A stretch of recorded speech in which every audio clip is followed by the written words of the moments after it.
Hi மக்களே, இப்போ பார்த்தீங்கன்னா நீங்கள் துபாய்க்கு ஜாபுக்கு வரீங்க அப்படின்னா நீங்கள் வந்து ஃபஸ்ட்டு என்ன விசாவில் வரீங்க, என்ன விசா உங்களுக்கு வந்து ஏஜென்ட் கொடுக்குறான் அப்படிங்கிறத பார்த்துக்கோங்க. சரி, என்னன்னா விசிட் விசா இருக்குது, அதுக்கப்புறம் எம்ப்ளாய்மெண்ட் விசா இருக்குது. விசிட் விசாவில் வந்து 2 மந்த் 1 மந்த் இருக்குது. ஓகேவா? அப்போ வந்து என்னென்னா நீங்கள் இப்போ உங்களுக்கு எல்லாம் ஓகே ஆகிடுச்சு, நீங்கள் இங்கே வந்துட்டீங்க. வந்ததுக்கப்புறம் உங்களுக்கு வந்து நீங்கள் ஒர்க் பண்ணுற இடத்துல நீங்கள் வந்து பாஸ்போர்ட்டை கொடுக்காதீங்க எடுத்த உடனே.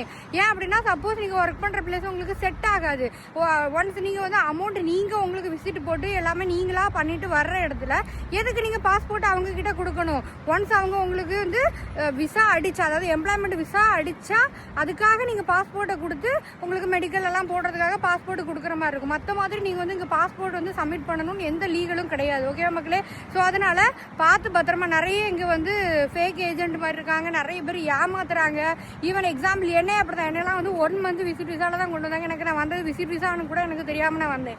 அந்த மாதிரி இருந்துச்சு, அந்த மாதிரி இருந்தேனா ஓகே முன்னாடி. ஸோ அதனால என்ன மாதிரி யாரும் அப்படி ஆயிடக்கூடாதுன்னு சொல்லி தான் நான் வந்து சொல்றேன். இதுக்கு மேலே ஏதாவது உங்களுக்கு டீட்டெயில்ஸ் வேணும் அப்படின்னா எனக்கு மெசேஜ் பண்ணுங்க, விசாவை செக் பண்ணுங்க. விசாக்கு எக்ஸ்பைரி டேட் அதெல்லாம் கொடுத்துருப்பாங்க.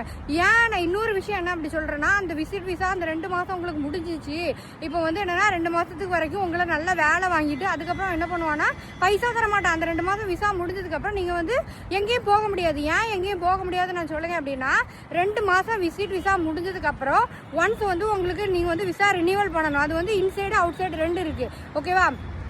அப்போ வந்து நீங்கள் ரினிவல் பண்ணலை அப்படின்னா ஒரு நாளைக்கு 50 dirhams வந்து உங்களுக்கு ஃபைன் விழும். ஃபைன் விழுதையும் தாண்டி என்ன ஆகும்னா உங்களுக்கு வந்து அப்ஸ்காண்டிங் போட்டு விட்ருவாங்க. அதுக்கப்புறம் அப்ஸ்காண்டிங் போட்டு விட்டாங்கன்னா உங்களால் இங்கேருந்து வெளியே போக முடியாது. நீங்கள் இமிகிரேஷன் கிளியர் பண்ணணும், வெளியே போகணும்னா, எக்ஸிட் ஆகணும்னா, அந்த மாதிரி நிறைய ப்ராசஸ் இருக்குது மக்களே.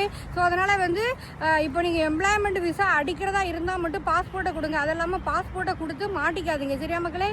சரி மக்களே, டாடா பாய். நிறைய இது மாதிரி ஏதாவது உங்களுக்கு அப்டேட் வேணும், இல்லை இது மாதிரி டீட்டெயில்ஸ் எனக்கு தெரியணும் அப்படின்னா எனக்கு மெசேஜ் பண்ணுங்க. முடிஞ்ச வரைக்கும் நான் கண்டிப்பா ஹெல்ப் பண்ண பாக்குறேன். நிறைய பேர் எனக்கு மெசேஜ் பண்ணிட்டு இருக்கீங்க, நான் உங்களுக்கு ரிப்ளை பண்ணிட்டு இருக்கேன்.